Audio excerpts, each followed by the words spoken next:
Assalamualaikum warahmatullahi wabarakatuh. Untuk sains tahun 3, kita masih lagi dalam ruang lingkup topik asid dan alkali.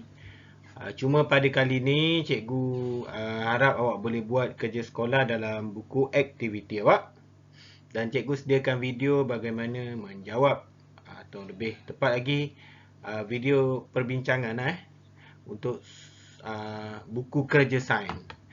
Kita teruskan. Okey, tema kita sains bahan, fokus kita masih lagi asid dan alkali. Okey, 8.1.1 menguji bahan yang berasid, beralkali dan neutral dari segi perubahan warna kertas litmus dengan menjalankan penyiasatan. Okey, ini eksperimen yang kita tak boleh nak buat pun sebab barang pun kat sekolah, bahan pun kat sekolah. Jadi tak apa, kita bincangkan dan cikgu terangkan bagaimana nak menjawab soalan. 8.1.2 mengitlak bahan yang berasid, beralkali dan neutral dari aspek rasa, sentuhan dengan menguji beberapa contoh bahan. Okey, untuk ini dari segi sifat kimia bahan, rasa gunakan lidah. Tapi bahan-bahan yang daripada makanan saja, yang kita boleh gunakan rasa dengan lidah, sentuhan dengan jari dan sebagainya. Okey, 8.1.3 meneroka bahan lain yang boleh menguji bahan berasid, beralkali dan neutral. Okey, kita teruskan. Okey, baik, kita menggunakan buku aktiviti sains tahun 3. Cikgu nak awak buat muka surat 69, 70, 71, 72, 73 dan 74. Tapi jangan risau, cikgu akan bantu kita bincang dalam video ini bagaimana nak menjawab soalan tersebut, ya. Okey, kenal pasti kertas litmus. Okey, pilih bentuk kertas litmus dan warnakan dengan warna yang betul. Okey, untuk muka surat ni awak dikehendaki untuk mewarnakan kertas litmus. Okey, kertas litmus dia hanya sekeping sajalah yang kita koyak-koyakkan dan bentuknya seperti ini. Satu warna merah dan satu warna biru. Jadi kertas litmus, soalan bawah tu kertas litmus berwarna biru dan merah. Okey, dua saja kertas litmus yang ada di pasaran dan penunjuk indikator lah, penunjuk warna untuk menentukan bersifat asid, alkali ataupun neutral sesuatu bahan. Jadi kod warna yang kita gunakan biru dan juga merah. Ia digunakan, okey, soalan dia kan, baca ia digunakan untuk menguji bahan berasid, beralkali atau neutral. Okey. Setakat ni harap awak boleh faham ni konsep ni. Kemudian muka surat seterusnya, tajuk dia apa? Saya berubah warna.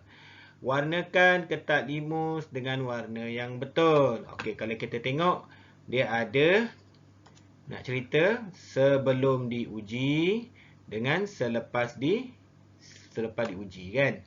Okey, kita lihat lagi sebelum diuji. Warna apa? Macam tadi kita dah cakap kan, kertas litmus dua warna kan, iaitu biru dan merah. Okey, jadi kita ada dua set kertas warna litmus. Namanya kertas litmus berwarna merah dengan biru. Kita menggunakan dua-dua jenis kertas litmus tersebut, jenis warna merah dan warna biru. Gunakan dua-dua sekali. Okey, kita lihat yang pertama. Selepas diuji, untuk bahan yang berasid. Ini bahan yang berasid. Okey. Kita nak uji bahan berasid, kita gunakan kertas litmus. Apa yang berlaku? Okey, dia dapati bahawa kertas litmus merah, kita celup dekat bahan berasid, ia kekal merah. Bagaimana pula dengan kertas litmus warna biru? Kertas litmus warna biru, apabila kita dedahkan dia kepada bahan berasid, dia akan bertukar menjadi warna merah. Bagaimana pula yang sebelah ni? Bahan yang beralkali, apabila kita kenakan dia dengan kertas litmus, kita lihat kertas litmus merah ni dengan kertas litmus biru ni ada berubah ke tak? Mari kita lihat. Bahan beralkali, kertas litmus merah, bertukar menjadi biru. Okey, itu ada dua warna kan, merah dan biru kan. Sebenarnya kalau kita celup habis, dia akan jadi biru lah terus. Cikgu buat dua warna tu nak menunjukkan perubahan warna yang berlaku. Okey, bagaimana pula dengan kertas limus biru? Kita dedahkan dia kepada bahan beralkali.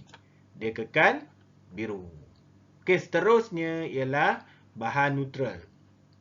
Sama juga, dua jenis kertas limus, merah dan biru kita guna. Kemudian kita dedahkan kepada bahan yang bersifat neutral. Merah kekal merah, biru kekal biru. Okey, jadinya di sini kena faham bahan berasid, kita lihat bahan berasid dia masih lagi dekat gambar tu ya. Bahan berasid bila kita dedahkan kepada kertas limus merah, dia kekal merah. Okey, kita tengok bahan beralkali, kita dedahkan kertas limus biru, dia kekal biru. Tapi bahan neutral pun sama juga kekal. Tapi nak membezakannya, kedua-dua asal warna kertas limus iaitu merah dan biru perlu digunakan. Jadi kertas limus ni magic. Dia boleh bertukar warna. Itu dia punya idea dan konsep Okey, kita baca soalan bawah. Bahan berasid. Soalan bawah ni kan. Ni. Bahan berasid. Kertas limus berubah warna daripada biru kepada merah. Jadi bahan berasid dia akan menukarkan kertas limus biru menjadi merah. Okey, bahan beralkali. Okey, kertas limus berubah warna daripada merah kepada biru. Ini perangai bahan beralkali. Kalau kena dekat kertas limus merah, dia tukar biru. Okey, bahan neutral pula. Okey, bahan neutral ialah kertas limus merah dan biru tidak bertukar warna. Dia tak tahu je nampak Jadi harap boleh faham dah konsep sampai sini dah ya. Baik, kita teruskan. Asid, alkali dan neutral. Okey, soalan dia apa tu? Jalankan penyiasatan untuk menguji bahan di bawah menggunakan kertas litmus. Tulis pemerhatian kamu pada ruang di bawah. Alright, sabun. Kalau kita buat eksperimen, kita ambil kertas litmus merah. Adakah kekal merah atau menjadi biru? Ping! Okey. Sabun menukar warna kertas litmus merah menjadi biru. Okey, ambil lagi satu kertas litmus yang color asal biru. Kita dedahkan dengan air sabun. Jadi apa? Kekal biru. Alright. Kemudian kita cuba yang pembersih muka. Kita ambil kertas litmus merah. Kita kenakan dia. Menjadi biru pula. Okey, kertas limus biru pula. Kenakan pembersih muka. Kekal biru. Pening? Tak apa. Kicap. Kertas limus merah. Dia jadi warna apa kakak? Kekal merah. Kertas limus biru. Kekal biru. Okey. Air asam jawa. Masam. Asam jawa. Okey. Kertas limus merah. Kekal merah. Kertas limus biru. Menjadi merah. Magic. Okey, minyak masak. Kertas limus merah kekal merah. Kertas limus biru kekal biru. Air soya. Air kotak soya kan. Kekal merah. Kertas limus merah. Menjadi kekal merah. Manakala kertas limus biru. Kekal biru. Okey. Berdasarkan keputusan di atas, kelaskan bahan berasid, beralkali dan neutral. Okey, dekat sini kita nak kena pasti antara sabun, pembersih muka, kicap, asam jawa, minyak masak, air soya, mana yang asid, mana yang alkali, mana yang neutral. Dekat sini kita lihat sabun. Tengok balik gambar tu. Sabun merah menjadi biru, biru kekal biru. Agak-agak apa tu? Tak apalah. Kita terus kepada jadual kat bawah tu jadual jawapan. Bahan berasid, air asam jawa. Masam, kompom kebiasaannya asid. Beralkali, sabun. Sabun memang bersifat alkali. Ada lagi. Oh, pembersih muka juga bersifat alkali. Neutral, kicap lagi, minyak masak lagi, air soya. Okey kat sini Kita boleh kelaskan berdasarkan pengalaman awak. Okey. Air asam jawa kita rasa masam kan? Biasanya asid. Sabun. Tak ada siapa pun berani minum air sabun. Tapi sabun pahit. Tu nak beritahu. Ada yang pahit bersifat alkali. Okey, pembersih muka sama. Okey, kicap yang neutral pula kicap, minyak masak dan air soya. Selain daripada masam dengan pahit, kita boleh cakap apa? Rasa apa? Manis, masin, tawar, payau, apa-apalah kan? Selain daripada masam dan pahit, itu semuanya adalah kategori neutral. Kicap rasa masin, neutral. Minyak masak rasa apa? Rasa minyak masak Air soya rasa apa? Manis. So, neutral Okey, sifat bahan berasid. Okey, lakukan 3 ujian terhadap bahan berikut untuk menentukan sifat bahan berasid. Catatkan keputusan dalam jadual di bawah. Okey, ujian ni agak kontroversi. Tapi cikgu akan ikut jawapan cikgu. Okey, langkah-langkah. Yang pertama, dia kata apa tu? Ujian 1. Uji bahan di atas menggunakan kertas limus merah dan biru. Alright. Ujian 2. Rasa sedikit bahan yang diuji dengan lidah. Okey, ini bahan makanan Jus asam jawa, air teh, kicap boleh gunakan lidah. Benda lain jangan cuba-cuba nak rasa dengan lidah. Ujian 3, sentuh dengan hujung jari bahan yang diuji. Baik, kita teruskan. Jus asam jawa. Masam kan? Dah boleh agak dah apa? Merah. Kertas limus merah. Dia jadi apa? Kekal merah. Kertas limus biru, kenakan dekat asam jawa, jadi apa? Menjadi merah. Ujian kedua, kita rasa. Asam jawa rasa apa? Masam. Ujian ketiga, sentuh dengan hujung jari. Licin. Alright, kita pergi kepada air teh pula. Kertas limus merah. Apa berlaku? Kekal merah. Kertas limus biru, kita gunakan apa berlaku? Kekal biru. Ujian rasa lidah, ujian 2. Kelat atau manis. Betul? Air teh kan? Manis kan? Okey. Ujian ketiga. Dia licin ke? Dia kesat ke? Dia biasa je. Okey. Kicap. Okey Merah. Kertas limus merah. Berubah menjadi kekal merah. Okey. Kicap. Kertas limus biru. Kita gunakan kekal biru. Jadi, ujian 2 rasa dengan lidah masin. Ada kicap. Kicap manis. Kicap masin. Basically, kicap masin lah kan? Jadi, licin. Okey, jadi perubahan warna kertas limus, sifat umum bahan berasid. Sifat umum bahan berasid. Perubahan warna kertas limus, iaitu daripada kertas limus biru berubah menjadi kertas limus merah. Rasa dia asid, masam. Sentuhan licin. Okey, dan soalan terakhir, soalan bawah. Bolehkah kita menentukan sifat bahan berasid hanya melalui sentuhan dan rasa? Mengapa? Jawapan dia tidak. Kita tak boleh tentukan bahan sifat berasid hanya melalui sentuhan dan rasa. Tidak boleh. Tidak boleh. Suka-suka je nak tahu bahan tu berasid ke apa, ambil rasa. Tak boleh. Tidak jawapan dia. Tidak. Kerana apa? Kerana kebanyakan bahan berasid bersifat mengakis. Boleh mencederakan kamu.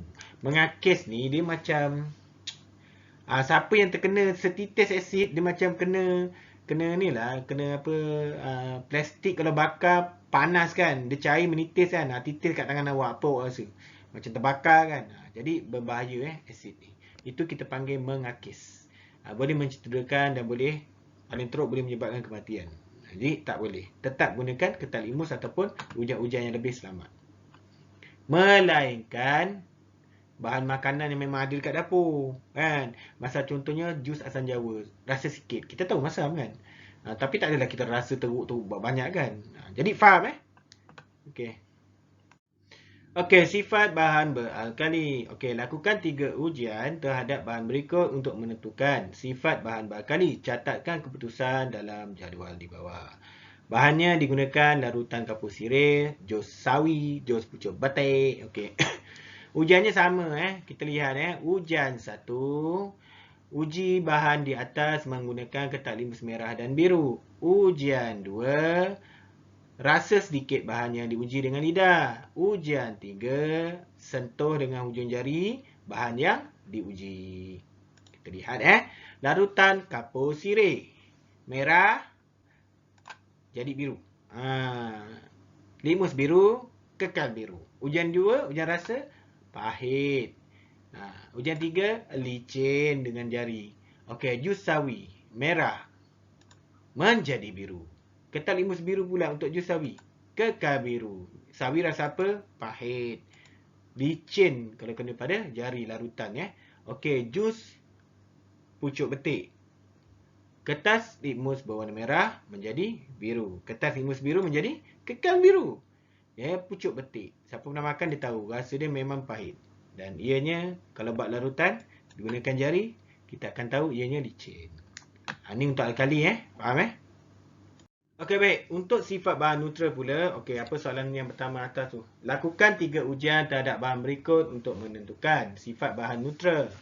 Nyatakan, catatkan keputusan dalam jadual di bawah. Okey, bahan dia larutan garam, larutan gula, air mineral. Ujian yang dilakukan tetap sama.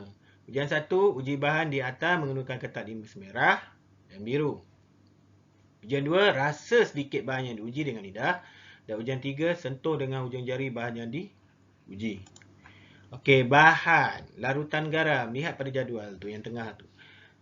Merah, kertas limus merah. Kekal merah. Kertas limus biru, larutan garam, kekal biru. Ujian 2, ujian rasa lidah, masin. Garam kita tahu masin kan. Ujian 3 dengan tangan, biasa. Dia tidak licin, dia tidak kesat pada jari. Larutan gula pula. Ambil kertas limus merah, kekal merah. Ambil kertas limus biru, kekal biru. Rasa ujian 2, dia manis. Dan dia adakah dia licin? Oh, dia biasa. Kesat tidak, licin pun tidak. Air mineral. Ambil kertas limus merah, kekal merah. Ambil kertas limus biru, kekal biru. Ujian rasa untuk air mineral, tawarlah kan. Okey, ujian 3, ujian jari, oh biasa, tak licin dan tak kesat. Jadi sifat umum bahan neutral apa dia? Perubahan warna kertas limus. Adakah berlaku perubahan warna atau tidak berlaku perubahan warna? Jawapan dia, tidak berlaku perubahan warna. Kertas limus merah, kertas limus biru, tidak berlaku apa-apa perubahan warna. Okey, rasa, masin, manis, masin, tawar dan sebagainya. Selain dari masam dan pahit. Maksudnya kat sini, apa je yang bahan makanan awak boleh rasa, selain daripada rasa masam, selain daripada rasa pahit, itu semuanya adalah neutral. Kalau bahan makanan tu awak rasa masam, itu adalah asid. Kalau bahan makanan itu rasa pahit, itu adalah alkali. Biasanya macam tu lah. Okay? Sentuhan pula, biasalah. Tak adalah nak rasa dia kesat ke ataupun licin ke kan. Okay. Bolehkah kita menentukan sifat bahan neutral hanya melalui sentuhan dan rasa? Mengapa? Apa dia jawab? Okey, baiklah. Itu pembelajaran kita, iaitu kesinambungan daripada topik kita yang minggu lepas, iaitu asid dan alkali. Okey, cikgu nak awak buat soalan buku aktiviti muka surat berapa tadi ya? Sekejap cikgu cek.